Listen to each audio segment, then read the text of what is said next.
accountability. He fundamentally understands that necessary change has always been brought about, not by a single political candidate, but by a movement of people ready to stand up and take on powerful interests, and that the role of the president is to empower those everyday people.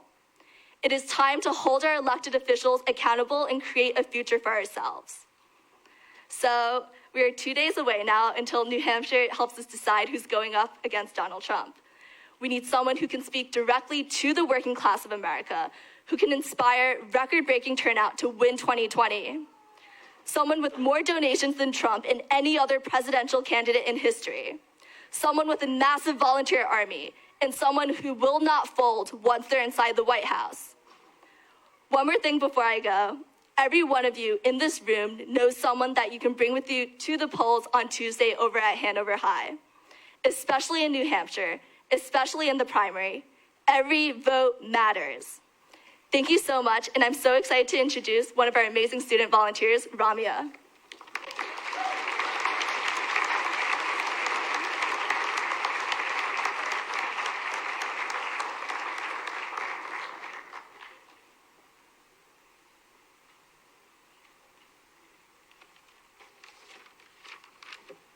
Hi, everyone. My name is Ramya Chalapa. I'm a freshman here at Dartmouth. I'm from Kansas City. My journey to supporting Bernie wasn't anything conscious or anything that happened all at once. I grew up in a mostly white and privileged suburb in Kansas with immigrant parents who weren't overly concerned with politics. Rather, my decision to support Senator Sanders truly was a journey, a slow burn over my 4 years in high school as I solidified my value system first, then realized that the only person who had embodied those values in their entire life as a public servant was Bernie Sanders. There are many things that he supports that are urgent for millions of Americans. But the issue that has always struck me the most is climate change. People criticize my generation a lot for being overly cynical or complaining too much. But what else are we supposed to do when we're looking at a future where our planet is going to die and the people in our government who are supposedly in charge of looking after our future, my future, don't seem to care at all? As someone who grew up in a time where everything seems hopeless, I look at Senator Sanders and what his movement represents, and surprisingly, for the first time, I feel hope. The most sweeping climate change plan presented by any candidate, a consistent message about healthcare for everyone, an insistence on eliminating a rigidly immovable social and class structure. These may seem like just policies from another candidate, but for me, and I'm sure for many people as well, it means so much to see a politician finally trying, finally caring about the terrifying future that we face due to the actions of the generations before us. I believe in the strength of this movement because I believe in its intentions, that it exists because there is someone who truly wants to help the millions of people who are struggling to make it in a broken system. And as we move forward, I hope we always keep this in mind, that this is not a movement to simply beat the other Democratic candidates or a movement to even beat Donald Trump, but rather a movement that has existed in the hearts of millions of peoples for decades to fix a nation that's meant to help everyone, but only props up a few. And I believe that our next president, Bernie Sanders, is someone who truly values all of those hopes, all of those dreams in those hearts to help us craft a new vision for the future. Now, like Eileen said, the primary is on Tuesday, and the best way that all of us can help him win and lead forward this movement is to get to the polls and vote. So please, everyone grab your friends and head out, because that's the most important thing we can do. Thank you, and I would love to introduce my fellow classmate, Arvind.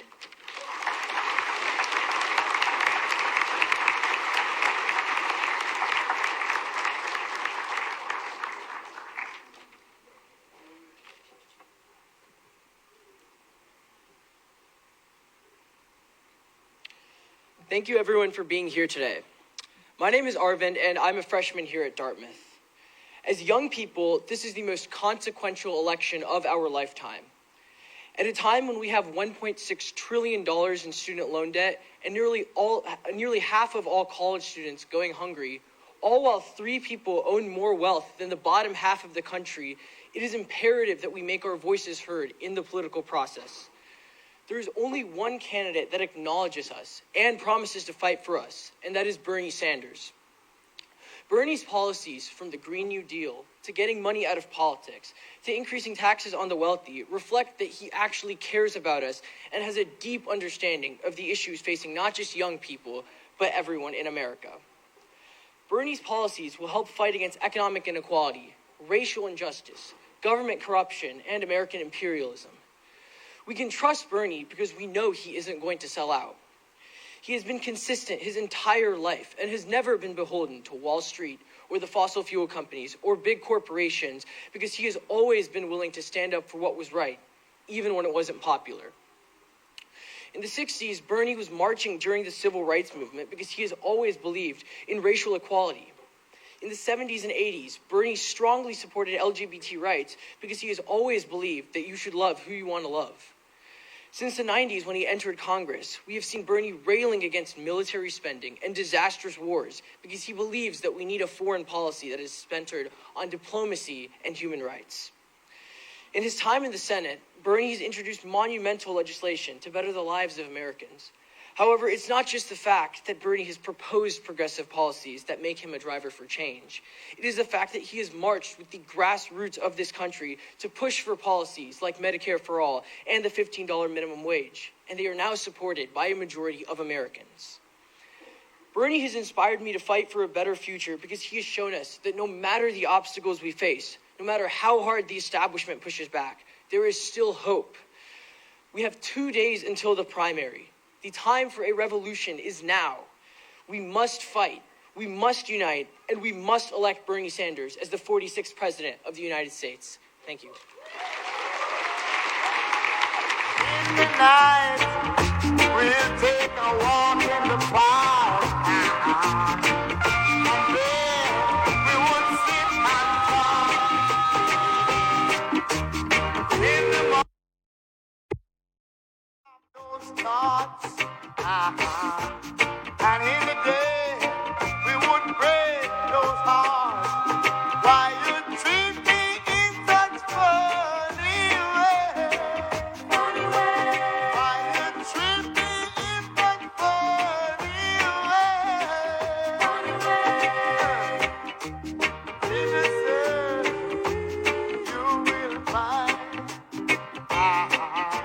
a little piece of mind all the time, yeah.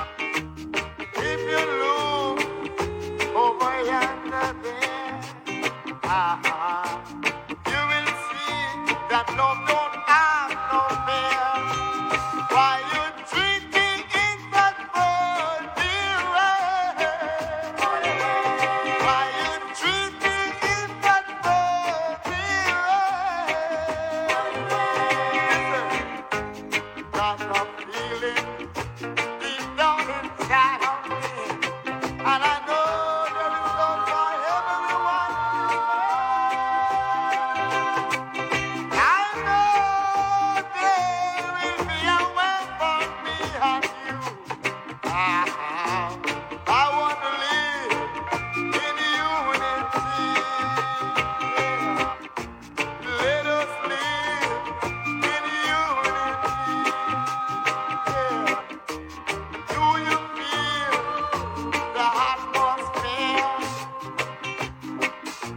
Almost everyone is living in fear. If you look over yonder there, you will see that love don't have no fear. Don't you say you are a Christian? Why don't you pray for the children and stop the way of revolution?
So I'm here to tell you a very brief story, which is that in 1992, I was a student at UVM. I was active on environmental and social justice issues, and I thought the political system was really not where I belonged. It was run by corporate money, it was corporate interest, it was establishment politics, and I was pretty much done with the political world already. And suddenly on campus, I saw this guy give a speech. He was a congressman in Vermont at the time. I think you're familiar with who I'm talking about already without me even having to say his name. And he spoke straight from his heart, straight to the issues, took no corporate money, and said, I'm here to fight for you.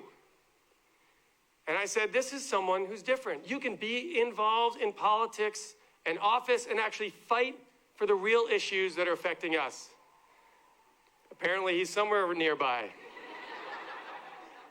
And I volunteered for him, and that year we registered over 1,000 students to vote on campus, higher numbers than had been done in a long time. And I met local folks involved in Burlington politics, and a few years later they asked me to run. And I lost in 1994 by 59 votes.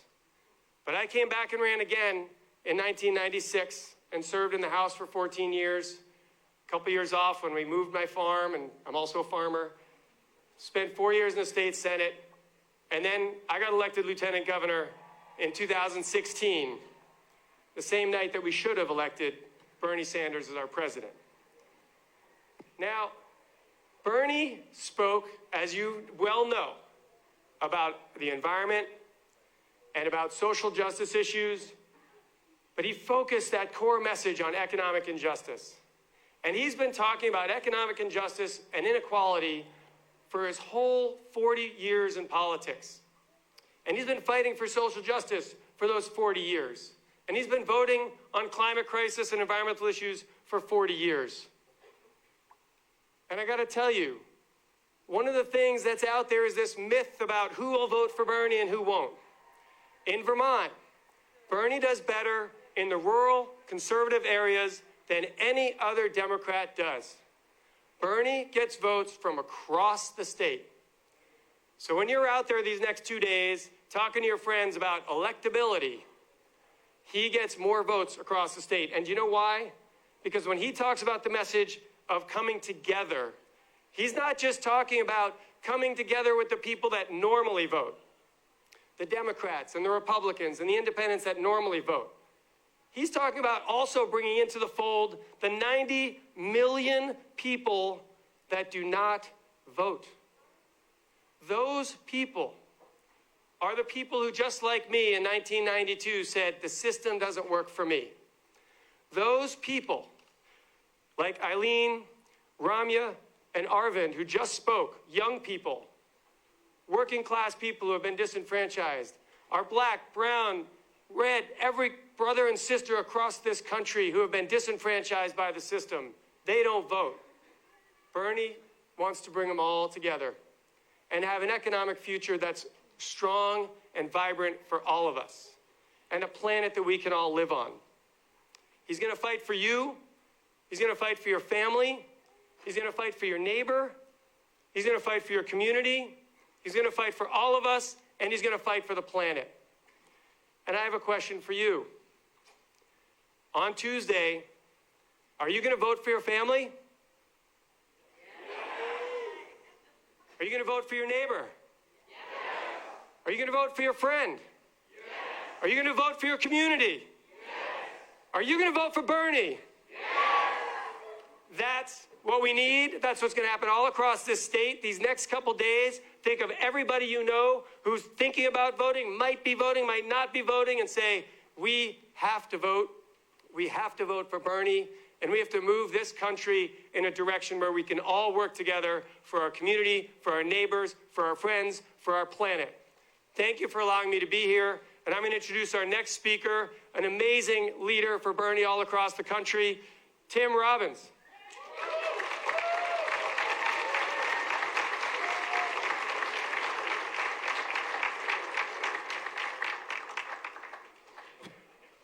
Hello, New Hampshire. Y'all pumped? Ready to go? Ready to vote Tuesday? That's pretty good sound. I am so excited to be here, humbled to be here. I've been meeting people all over the state of New Hampshire. They've been knocking on doors. 150,000 doors knocked on yesterday.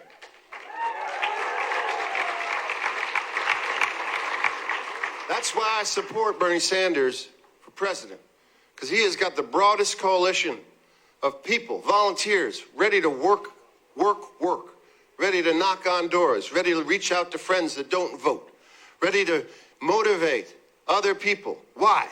For self-interest? No, for others. When was the last time you had a candidate say that? When was the last time we had a candidate that stressed it's not about him, it's about us?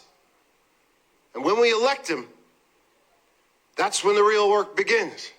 That's when this room has got to fill up again in local town halls and local city halls. Because it's not going to be easy. And we're going to need that collective support and energy of the people that are in this room and way beyond to get real change done in this country. I'm so inspired recently. I've been touring with this play called The New Colossus, and it tells the story of 12 immigrants, 12 refugees that came to this country at various times. 12 actors researching their own ancestors' stories and bringing them to the stage. Stories from 1864 to 2017. Stories like a freed slave having to flee the South in the Northern migration. Stories like people fleeing communism from Hungary in 1956. Stories like a man fleeing, his father fleeing Iran in the 1979 revolution there. Stories that unite us. What unites us? First, we're all immigrants. We're all immigrants. If you are not indigenous, you are an immigrant or a descendant of an immigrant. And what is that common story? The common story is we are descended from people that said no. No, I will not accept famine. No, I will not accept religious oppression. No, I will not accept communism. I will not accept fascism, Nazism. I will risk my life to leave that behind. My home, I will risk my life to leave. And they did it. Some didn't. That's not who we're from. Then they made this arduous journey and survived. Some didn't survive. Bless them. But we're not descended from them. And then most of them land with nothing and make a life for themselves and future generations.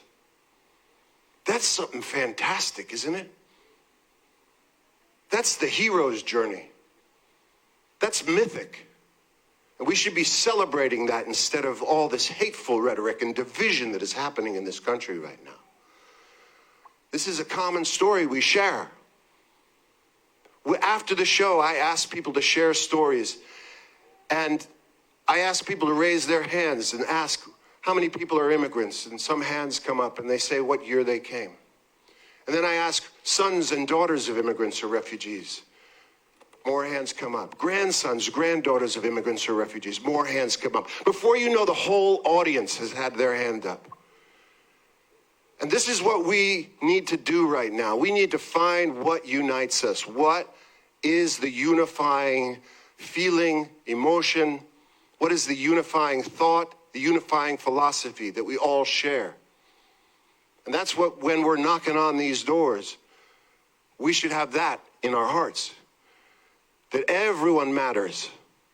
That everyone comes from a shared experience. That everyone comes from somewhere else. And that's what we can carry in our hearts when we're working to make Bernie Sanders the next president of the United States.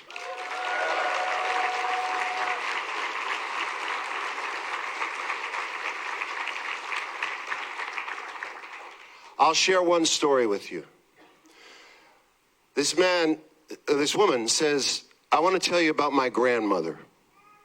1908, 8 years old, sent on a ship by herself with a photograph of a relative that lives somewhere in New York City.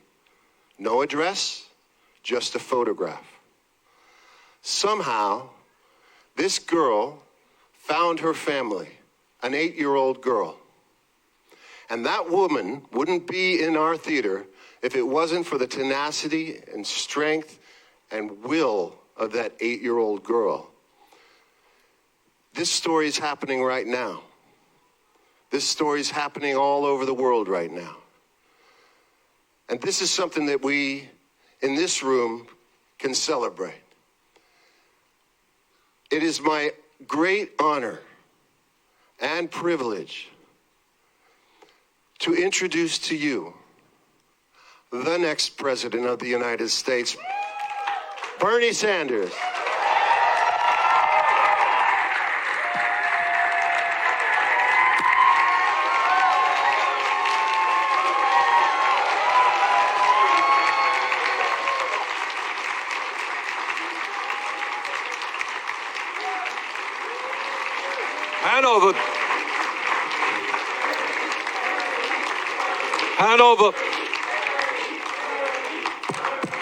Hanover, thank you very much for coming out.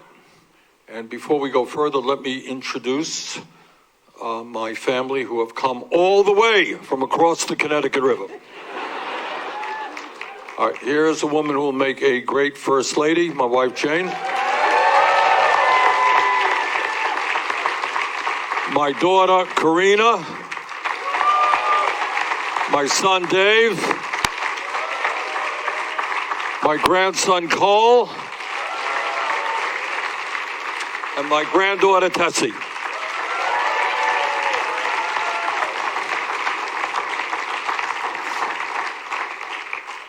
And let me thank Eileen and Ramya and Arvind. And let me thank Dave Zuckerman, the Lieutenant Governor of the state of Vermont. Where's David?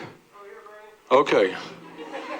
David and I have worked together for a very long time, and he's doing a great job as Lieutenant Governor across the river. Let me thank Tim Robbins. You know, what Tim does, and other celebrities do as well. You know, they can just make movies and make a whole lot of money, and they do.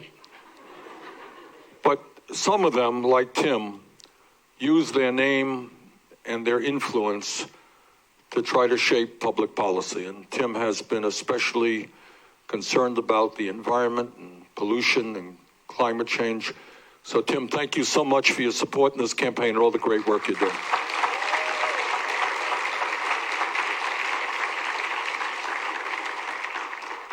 Let me begin by telling you that our campaign is off to a very strong start. By the time they finally counted the votes in Iowa, we won the popular vote by 6,000 votes, not bad.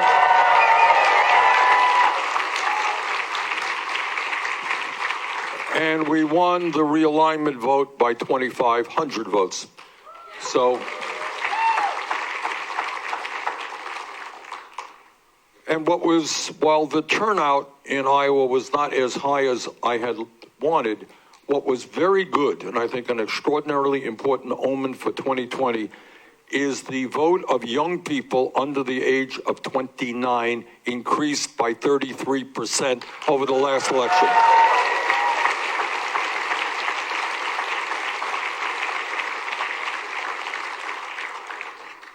What our campaign is about are two fundamental issues. Number one, it goes without saying that it is absolutely imperative that we defeat the most dangerous president in the modern history of this country.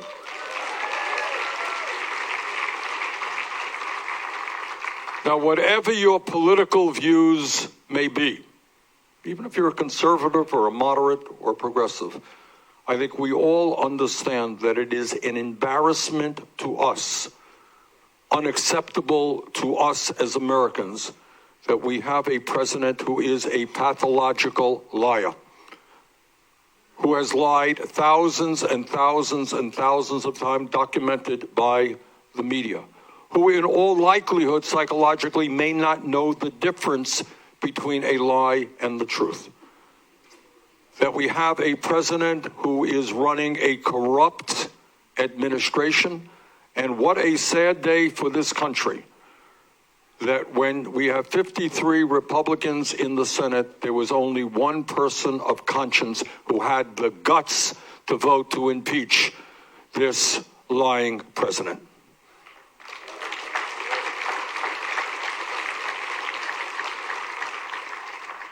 Donald Trump, and again, it honestly gives me no pleasure to say this, is not only a pathological liar, he is a racist, he is a sexist, he is a homophobe, a xenophobe, and a religious bigot. And if you think back in the history of this country, all of the struggles we have had from the very inception of this country, and the terrible things that were done to the Native Americans, the abomination of slavery, women as second-class citizens, all the religious discrimination that we've seen against the Italians, the Irish, the Jews, the Catholics, whatever it may be. What the struggle over the last several hundred years has been to become a less discriminatory society, a more inclusive society. And that we end up in the year 2020 with a president who intentionally is trying to divide us up by the color of our skin or where we were born or our sexual orientation or our religion is absolutely unacceptable.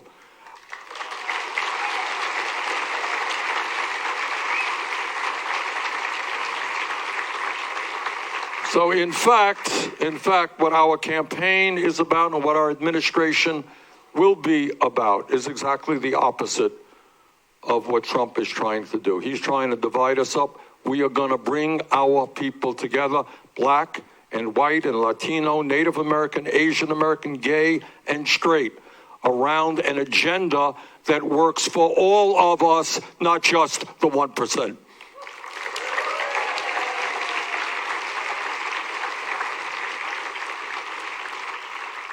And what makes our campaign unique is we are running a campaign different, I think, than any other campaign has ever been run. We are rewriting the rules of campaign finance. Historically, what campaign finance was about, you want to run for president, this is what you do. You go to wealthy people's homes in Norwich, Vermont, or here in Hanover, wherever you go, all over this country, at LA, Chicago, New York. You sit down with very, very wealthy people, you collect the money.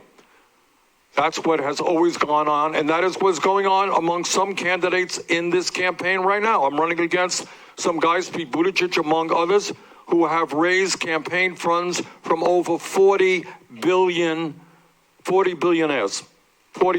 heads of large corporations, CEOs in the pharmaceutical industry, people from Wall Street. Our campaign is a very different campaign, and I am enormously proud to tell you that we have received more campaign contributions from more people, averaging $18.50, than any candidate in the history of the United States of America.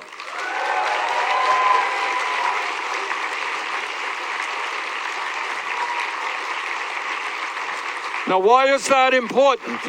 Why is that important? And the answer is, all of you know it. I was on a TV show this morning and somebody said, the moderator said, well, do you really think that it matters where campaign contributions come from? And the answer is, obviously, it does. And if you think that people are going to get money from CEOs of drug companies and going to tackle the greed and corruption of the pharmaceutical industry, you're mistaken. If you think people are going to get money from financiers in the fossil fuel industry, and they're going to be prepared to take them on and transform our energy system away from fossil fuel to energy efficiency and sustainable energy, you'd be wrong. So it does matter where money comes from. And I am enormously proud that the major profession who is funding our campaign are teachers. That we have workers We have workers at Amazon who are making 15, 16 bucks an hour. They are funding our campaign. Workers at Walmart who have very little money who are helping to fund our campaign. So without being too rhetorical, our campaign is a campaign of the working families of this country. It is for the working families. It is by the working families. And that is what our administration will be about.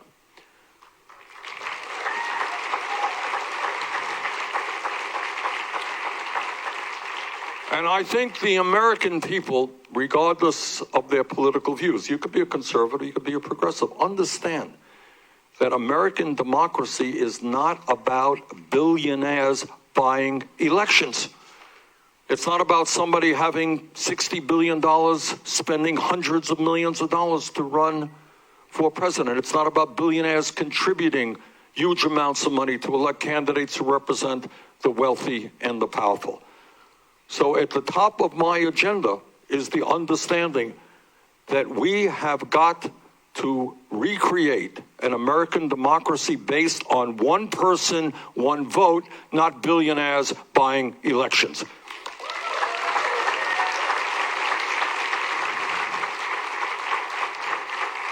And that means, among many other things, overturning this disastrous Citizens United Supreme Court decisions.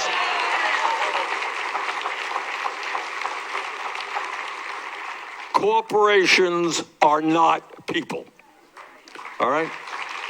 And the need to move to public funding of elections. And when we talk about a corrupt political system, which is what we have, where money is buying elections, we should also talk about a rigged economy. And let me talk about some stuff which you're not going to see very often on television for obvious reasons or in the media. And that is, you have to ask yourselves, and what this campaign is about is asking people to think outside of the box, to think and ask questions that you don't see on the TV, that you don't hear discussed in Congress. Question, simple question. Why in America today do we have more income and wealth inequality than any time in the last 100 years? Simple question. You have today in America 3 people owning more wealth than the bottom half of American society. You have the top 1% owning more wealth than the bottom 92%. Since Trump has been president, billionaires have seen an $850 billion increase in their wealth, a 37% increase in wealth for billionaires in the last 3 years. And yet last year, the average American worker saw less than a 1% increase in his or her wages. So we have massive income and wealth inequality. People on top are doing phenomenally well. Tonight, 500,000 people in this country will be homeless or in emergency shelters. It is time to change the priorities of America. It is time not to give tax breaks to billionaires, but to invest in the needs of the middle class and working families of this country.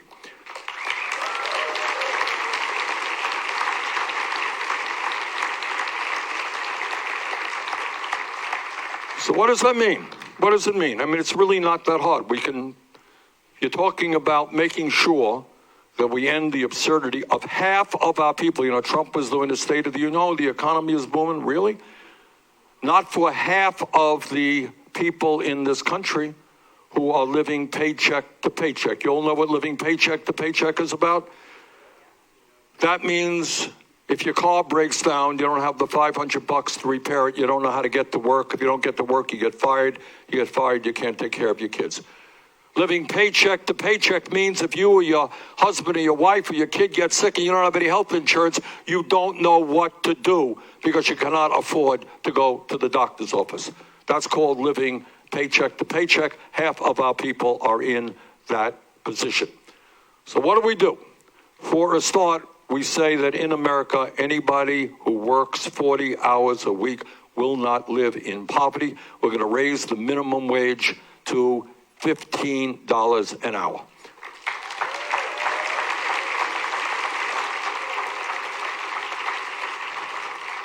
It says that in the year 2020, maybe it is time to end the absurdity of women making 79 cents on the dollar compared to men.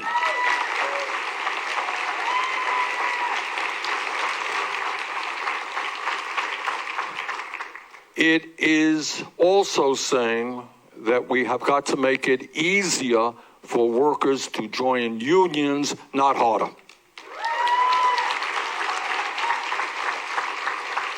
A progressive agenda understands that we can create millions of good-paying jobs, union jobs, by rebuilding our crumbling infrastructure.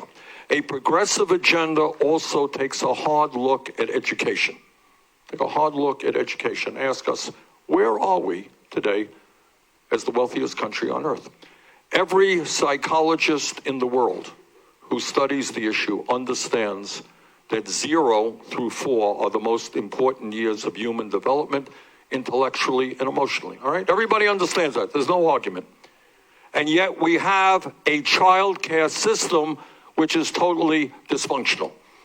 So you got millions of working class, middle class families who cannot find quality, affordable child care while Trump and his friends give huge tax breaks to billionaires.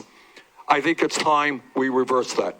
I think it's a time we invested in our children. We had universal, high quality, affordable child care.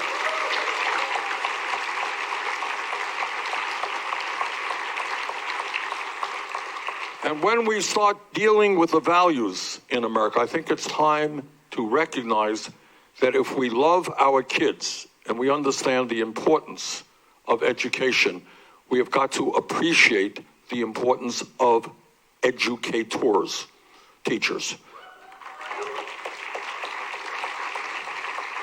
Now, there's something a little bit crazy about living in a country in which Major League Baseball players get contracts for hundreds of millions of dollars, and yet when I talk to teachers here in Hampshire, you learn that some starting teachers start with a salary, first-year teachers start with a salary of less than $29,000 a year.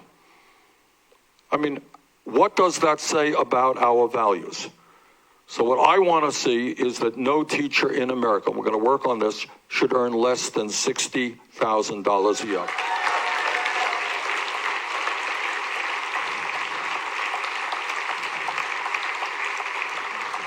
Because the truth is, there are very few jobs that are more important than teachers. And we have to respect educators and we have to respect education. And when we do that also, again, not a radical idea, is to say that everybody in America who has the ability and the desire should be able to get a higher education, college or trade school, regardless of the income of his or her family. That is not a radical proposition.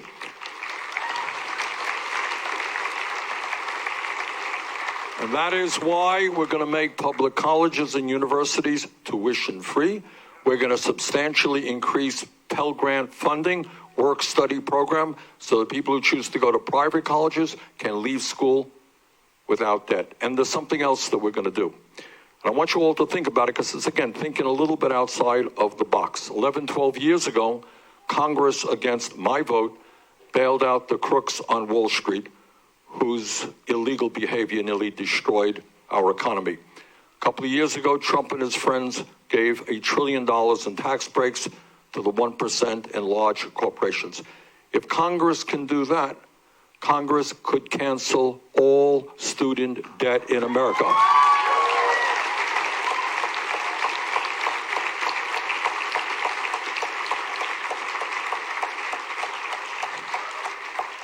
Four years ago, when I ran for president, I came to New Hampshire. I talked about something that the political establishment, the corporate establishment, the media establishment thought was very, very radical idea. I said then, and I say now, that health care is a human right, not a privilege.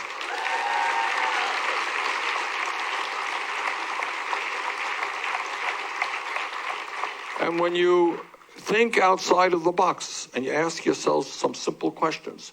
How does it happen that in our great country, wealthiest country on earth, we are the only major nation on earth not to guarantee health care to all people?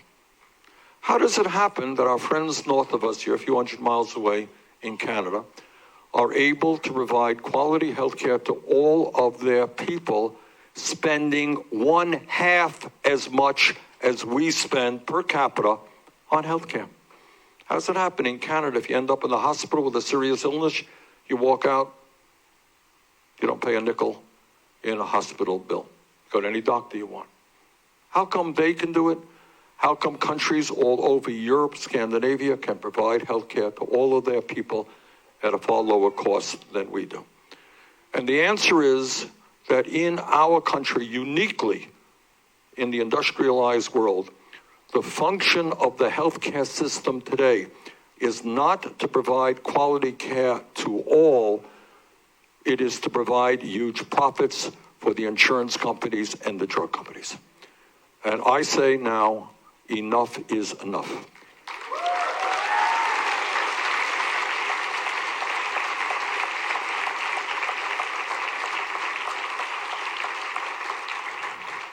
And that is why we, in the first week of my administration, will introduce a Medicare for All single-payer program.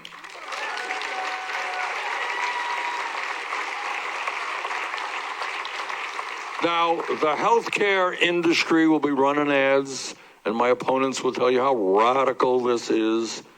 It's not a radical idea. Right now, the most popular health insurance program in America is Medicare. That's what it is.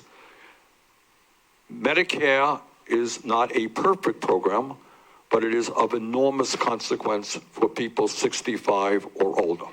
So this is what our proposal is about. For a start, Medicare is a good program, but we have to strengthen it. That means when we talk about health care under Medicare for All, we expand benefits to include dental care, to include eyeglasses, to include hearing aids, and I'll tell you what else we do. We include Medicare payment for home health care so that the elderly and the disabled will not be forced out of their homes.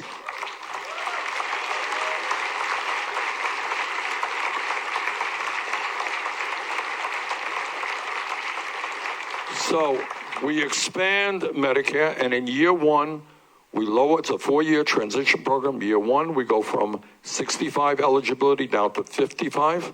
Year two, 45. Year three, 35. Year four, everybody is in. What Medicare for All means, not again a radical idea, it's what exists in Canada, exists all over. It means no more premiums for workers or their employers. Gone.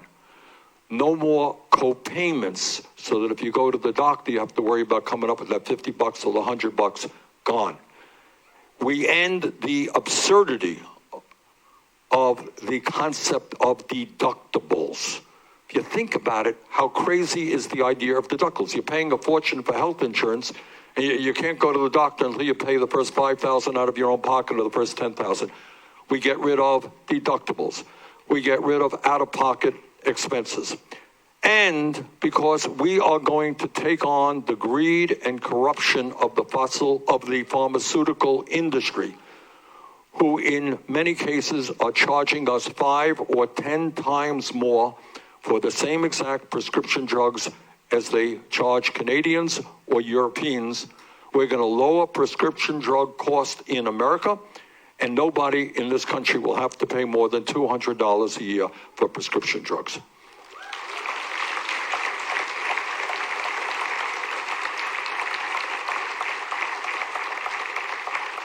Now, for 100 years, just read the books, for 100 years, from Teddy Roosevelt, actually more than 100 years, from Teddy Roosevelt to FDR to Harry Truman to JFK to Lyndon Johnson to Richard Nixon to Jimmy Carter to Barack Obama, presidents have talked about the need for universal health care, but it hasn't happened.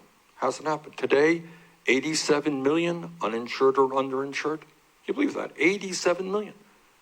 30,000 people die each year because they don't get to a doctor on time. 500,000 people go bankrupt because of medically related debt. Now think about the cruelty and the dysfunctionality of a system that says, sorry, you got cancer. Not only you have to struggle for your life, you're going to go bankrupt in the process because you ran up a $100,000 medical bill. That is not what this country should be about. We are going to take on the insurance companies. We're going to take on the drug companies. And we are finally going to do what people have talked about for over 100 years, guarantee health care to every man, woman, and child as a human right.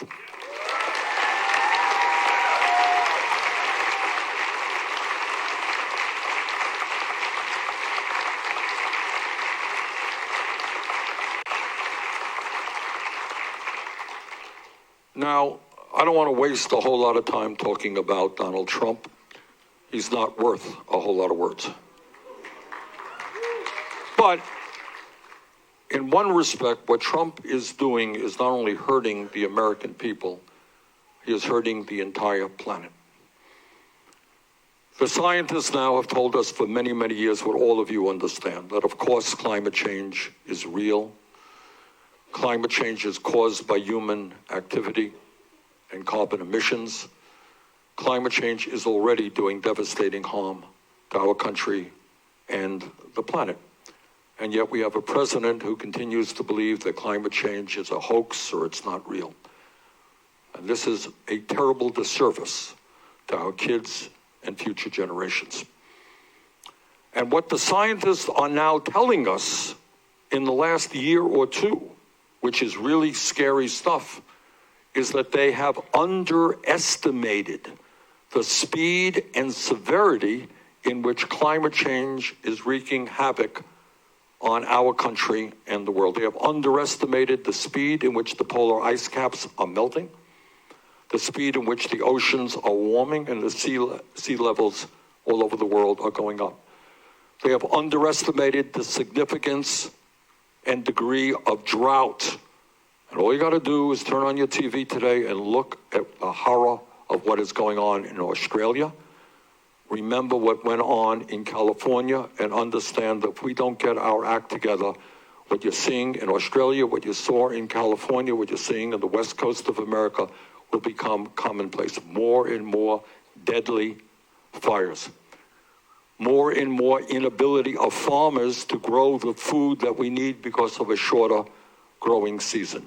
More extreme weather disturbances. A couple of months ago, Venice, Italy, one of the most beautiful cities in the world, underwater. Houston, Texas, underwater because of torrential rainfalls. Expect more of that. Expect more disease because bacteria thrive in warm weather. United Nations tells us to expect by the end of the century hundreds of millions of climate refugees. People no longer able to stay in their communities, no drinking water, no land to grow their crops. That is the reality that Trump and the fossil fuel industry refuse to address. So my view is, and on this one, we don't have an option. We are fighting for the future of this planet, for my kids, grandchildren, and future generations. And that is, we have got to tell the fossil fuel industry that their short-term profits are not more important than the future of this planet.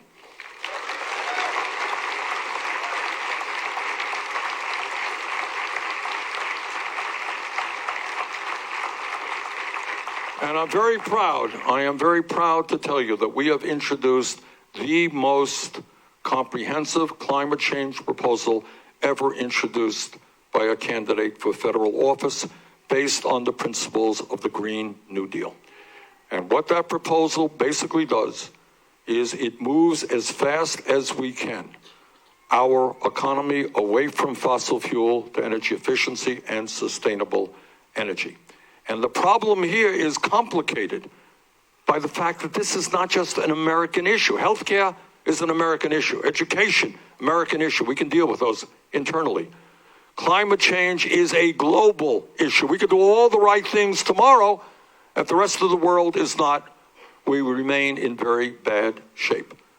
So my job as President of the United States would be not only to take on the fossil fuel industry here, but to speak to the people of China and Russia and India and Pakistan and Brazil, countries all over the world, and make the case that has to be made, that maybe, just maybe, instead of spending $1.8 trillion a year on weapons of destruction designed to kill each other, maybe we should pool our resources and fight our common enemy, which is climate change.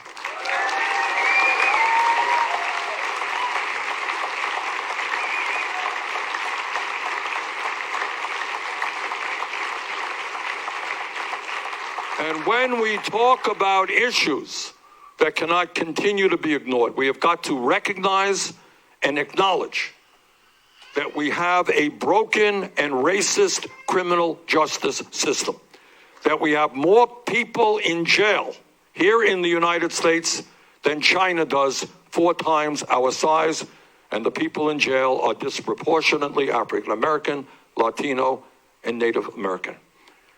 So what our administration will be about is investing in young people, in jobs and education, so the kids are prepared to make it in society.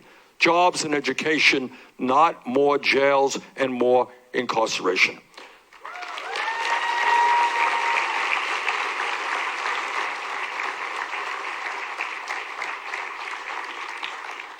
And what our administration is about is ending private prisons and detention centers. Corporations should not make money by locking up Americans.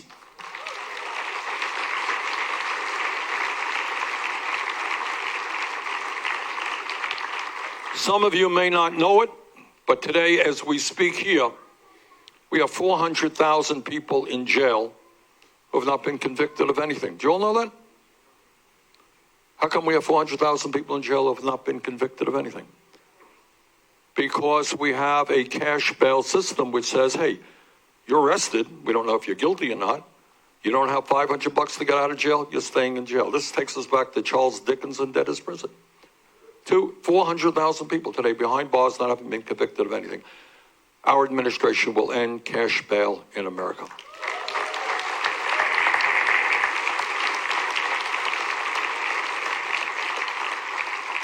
And the other issue, long overdue, that we have to deal with, and I'm proud of the progress we made. 4 years ago I talked about it. A lot has happened since. But right now, what we need to do is end the so-called war on drugs. What does that mean? It means that on day one, as president, I will take marijuana out of the Federal Controlled Substance Act, which effectively legalizes marijuana in every state in this country.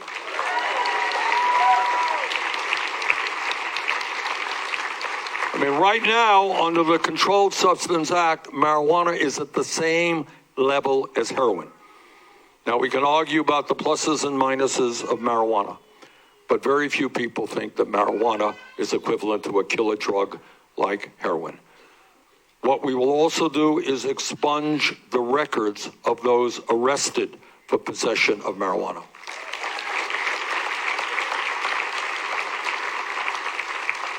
And I'll tell you what else we're going to do, and this is not an idea that came to me. It came to me from friends in the African American community and the Latino community. But if you go to Nevada and you drive around Las Vegas, you see these huge signs, buy marijuana here, buy hemp there. It's legal in Nevada.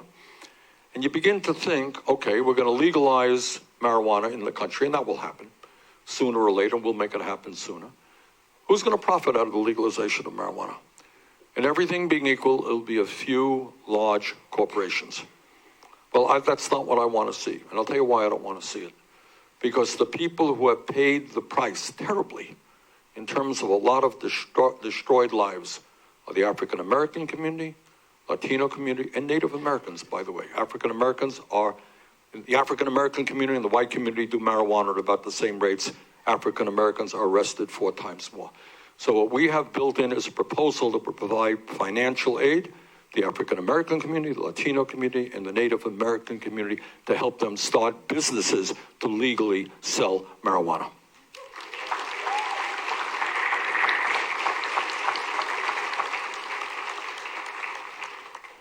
Now, every American, regardless of his or her political views, gets sick to our stomachs when we read about another mass shooting in this country. And what we have seen is growth of mass shootings. We now have 40,000 people a year who die as a result of guns. And what's interesting, what's happened in recent years in states like Vermont, a state which up until a couple of years ago had zero gun control, New Hampshire, similar rural states, and urban states.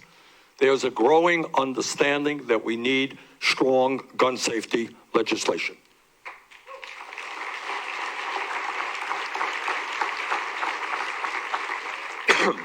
That is what the American people want.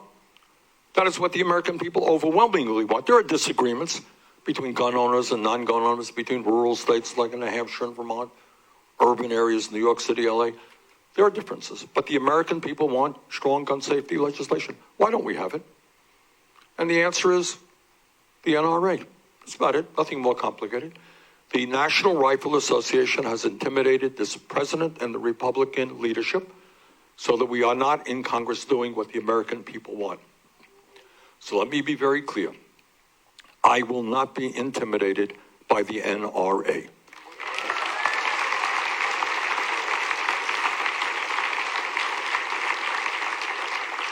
We will do what the American people want, and what the American people want is universal background checks.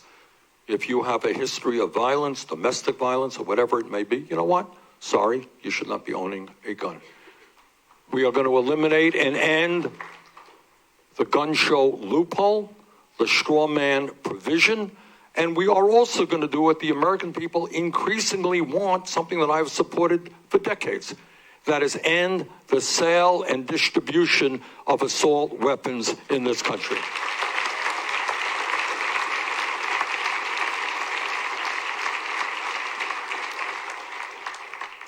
Now, in Washington, as I'm sure you're all aware, there's a lot of hypocrisy. I know it will shock you. You're startled to learn that politicians say one thing and do the other. I know. I have to bring that bad news to you, but it's true. So I'm a senator from Vermont, and I am on the floor of the Senate very often, and I hear a lot of speeches. And what I hear from my conservative Republican colleagues is their mantra of, we as conservative Republicans we believe in small government, and we want to get the government off the backs of the American people. We want you to live in freedom. We're not going to get government regulation, get all that stuff off. Live in freedom. Corporations want to dump garbage into your rivers and your lakes. That's fine, no problem. Want to pollute the air. They want to produce food that's unhealthy. Not a problem. We're not going to regulate. But more than that, when they talk about getting government off the backs of the people, think about this hypocrisy. They want government off the backs of the American people, but what they are saying is that government should tell every woman in America what she could do with her own body.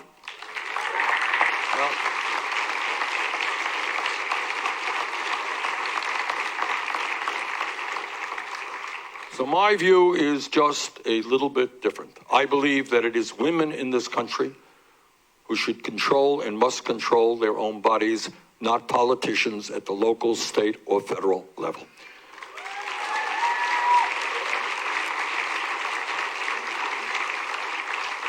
So my promise to you is that I will never nominate anybody to the Supreme Court or the federal bench who is not 100% pro Roe v. Wade. We will codify Roe v. Wade, put it into law rather than have it based on a Supreme Court decision. And we will significantly expand planned funding for Planned Parenthood in America.